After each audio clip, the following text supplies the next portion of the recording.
तो गाइस कैसे हैं आप सब लोग। ग्रीन कार्नेशंस के एपिसोड 181 के साथ हाजिर हो। तो लास्ट एपिसोड के एंड पे हमने देखा था कि सुप्रीम राम का एक मास्टर के गोस्ट इवल एम्परर होता है। Ghost evil emperor star sky के गेट के दूसरी तरफ होता है। वहां से निकलने के बाद प्रिजनर को मार देता है। प्रिजनर को मारने के बाद वो हमारे लिंजुई के पास है, उसके वेपन्स चाहता है जो कि 9 एंशिएंट वेपन्स है। ठीक है, सभी एल्डर्स उसके ऊपर अटैक करने के लिए आगे बढ़ते हैं, लेकिन कोई भी उसका मुकाबला नहीं कर पाता क्योंकि वो सुप्रीम राम का एक्सपर्ट है। इसी वजह से तो अपने पास अपना बाला निकालता है। उसके पास एक ब्लैक बाला होता है। तो वो कहता है लगता है कि पिछले 10,000 साल में फेंगजी डाओ राम का स्तर बहुत ज्यादा कम हो चुका है, यानी कि तुम सभी लोग तो बहुत ज्यादा कमजोर हो। जबकि दूसरी तरफ हमारा लिंजुई ब्लैक फीदर से कहता है ब्लैक फीदर थोड़ी देर पहले तुम कह रहे थे ज़ेंग गोंग यानी प्रिजनर वो इतना स्ट्रॉन्ग नहीं है, वो तो तुम्हारी 10th पावर के बराबर भी नहीं है जब तुम अपने हेडे में थे। मुझे ये बताओ कि इस ओपोनेंट के बारे में तुम्हारा क्या ख्याल है। ओपोनेंट को देखने के बाद ब्लैक फीदर उसे कहता है क्या तुम मरना चाहते हो? यहाँ पर तुम एक सुप्रीम राम के एक्सपर्ट से फाइट करना चाहते हो। ये तो एक सुप्रीम राम का एक्सपर्ट है।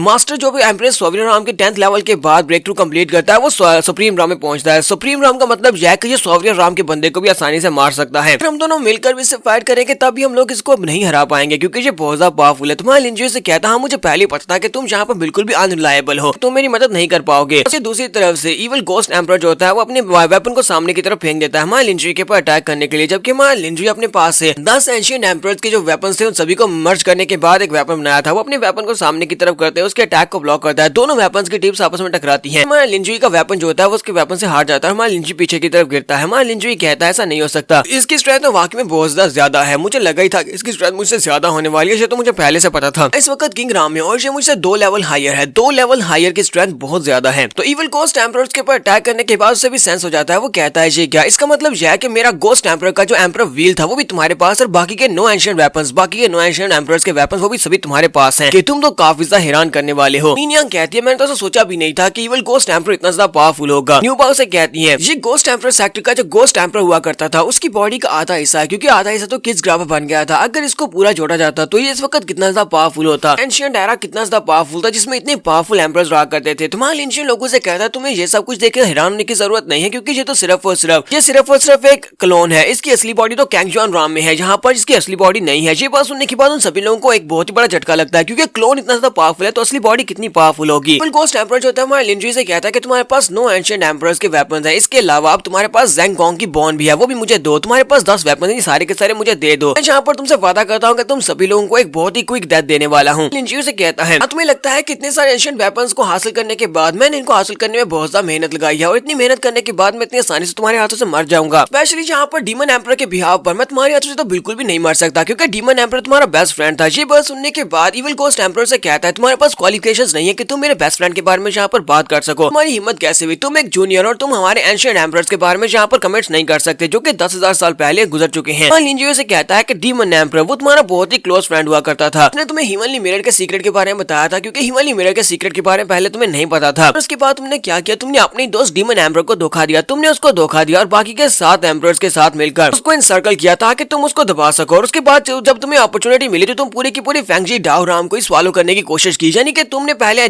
डीमन एम्परर को यहाँ पर सभी के हाथ से मरवा दिया, उसे एक गद्दार बनाकर। उसके बाद पूरी की पूरी फेंगजी डाओ राम के ऊपर कब्जा करना चाहते थे। सुनने के बाद इवल गोस्ट एम्परर बहुत ज्यादा गुस्सा हो जाता है। जबकि हमारे लिंजुई से कहता है यहाँ पर डीमन एम्परर को खत्म करवाया, बाकी के सभी एम्परर्स को अपने साथ मिलाकर उसके खिलाफ कर दिया, जिसकी वजह से उन सभी ने मिलकर डीमन एम्परर को मार दिया। डीमन एम्परर के मरने के साथ ही तुमने बाइलू डाओ राम के लोगों को यहाँ पर बुलाया। बाइलू डाओ राम के लोगों की मदद से तुम हमारी फेंगजी डाओ राम के ऊपर कब्जा करना चाहते थे। दोनों राम को इकट्ठा जोड़ना चाहते थे, लेकिन तुम्हारा ये प्लान भी फेल हो गया क्योंकि दोनों आपस में डिवाइड हो चुके थे। तो इवल गोस्ट एम्परर की बातें सुनने के बाद गुस्सा हो जाता है और उसके ऊपर अटैक करता है क्योंकि वो बहुत सारे सीक्रेट्स को जानता है। इसी वजह से वो कहता है कि अब तुम्हें मरना होगा क्योंकि तुम्हें बहुत सारे सीक्रेट्स के बारे में पता है। तुम्हारे लिंजुई उसी वक्त अपने पास से बुडा की सेकंड फॉर्म को रिलीज करते हुए बेल को रिलीज करता है ताकि अटैक को ब्लॉक कर सके, लेकिन वो अटैक को ब्लॉक नहीं कर सकता। लिंजुई के मुंह से ब्लड निकलता है और पीछे की तरफ गिर जाता है। लिंजुई कहता है तुम तो वाकई में स्ट्रॉन्ग होने के लायक हो, कि मैं इसलिए तुम्हें ब्लॉक नहीं कर सकूंगा। इसी के साथ ही वो अपने हाथ को सामने की तरफ करता है, फिर से शील्ड को एक्टिवेट करता है। इवल गोस्ट एम्परर लिंजुई से कहता है मुझे लगता है कि तुम यहाँ पर फेंगजी डाओ राम में सबसे स्ट्रॉन्गेस्ट किंग राम के एक्सपर्ट हो जिसने मेरे 2 अटैक्स को डायरेक्टली ब्लॉक किया है। तुम वाकई में काफी कमाल के हो, लेकिन क्या तुम्हें लगता है कि तुम तीसरी बार यहाँ पर मेरे अटैक को ब्लॉक कर पाओगे? और तीसरी बार फिर से वो अपनी एनर्जी को रिलीज करते हुए उसके ऊपर अटैक करने लगा है। इस पर बड़े बड़े एनर्जी बॉल निकलते हैं, वो सीधे हमारे लिंजुई की तरफ आगे बढ़ते हैं। हमारे लिंजुई भी वहीं पर खड़े खड़े अपनी एनर्जी को रिलीज करता है। वो ब्लैक फीदर की पावर्स को यूज कर रहा होता है, साथ ही लाव हीवन को यूज कर रहा होता है। देखने के बाद इवल गोस्ट एम्परर बहुत सा हैरान होता है, कहता है ये क्या तुम भी लाव हीवन को यूज कर सकते हो? ये तो प्रिजनर यानी ज़ेंग गोंग ही यूज कर सकता था, उसने इस लॉ को कंप्रीहेंड किया था, इसका मतलब यह है कि उसने अपना लॉ तुम्हें दे दिया। लिंजुई वहीं पर खड़े खड़े अपने लाव हीवन को यूज करते हुए उसके एनर्जी बॉल्स के साथ लाव हीवन को टकराएगा। तो वहाँ पर जो लाव हीवन होते हैं उसका एनर्जी बॉल काफी ज्यादा बड़ा होता है। दूसरी तरफ से 3 एनर्जी बॉल्स होते हैं, वो उसको ब्लॉक कर रहे होते हैं। हमारे लिंजुई उसको ब्लॉक ब्लॉक कर रहा होता है। उनके फटने के साथ ही वहाँ पर एक जबरदस्त धमाका होता है। सभी लोग शील्ड बनाकर अपने आप को बचा रहे हैं। इसी के साथ ही हमारा लिंची अपने लोगों से कहता है, मैं चाहता हूँ कि सभी लोग हिमालय मिरर के अंदर चले जाओ, सभी के सभी मिरर के अंदर जाओ। तो वो सभी लोग जल्दी से जंप करते हैं, मिरर के अंदर चले जाते हैं। वहाँ पर उसके जितने भी एक्सपर्ट्स होते हैं वो सभी चले जाते हैं। अब हमारा लिंची यहाँ पर अकेला होता है। लिंची उन सभी लोगों को हिमालय मिरर के अंदर भेजने के बाद वहाँ से निकलने की कोशिश करता है, जबकि इवल गोस्ट एम्परर से कहता है क्या तुम यहाँ से भाग कर जा सकते हो, पर मैं तुम्हें भागने नहीं दूंगा। हमारा लिंची बड़ी तेजी के साथ उड़ते हुए गेट की तरफ जाता है ताकि वो स्टार स्काई के गेट को पार करके दूसरी तरफ जा सके, जबकि वो भी उसका पीछा कर रहा था। इवल गोस्ट एम्परर के पीछे जा रहा था। हमारा लिंची आसपास देखता है और कहता है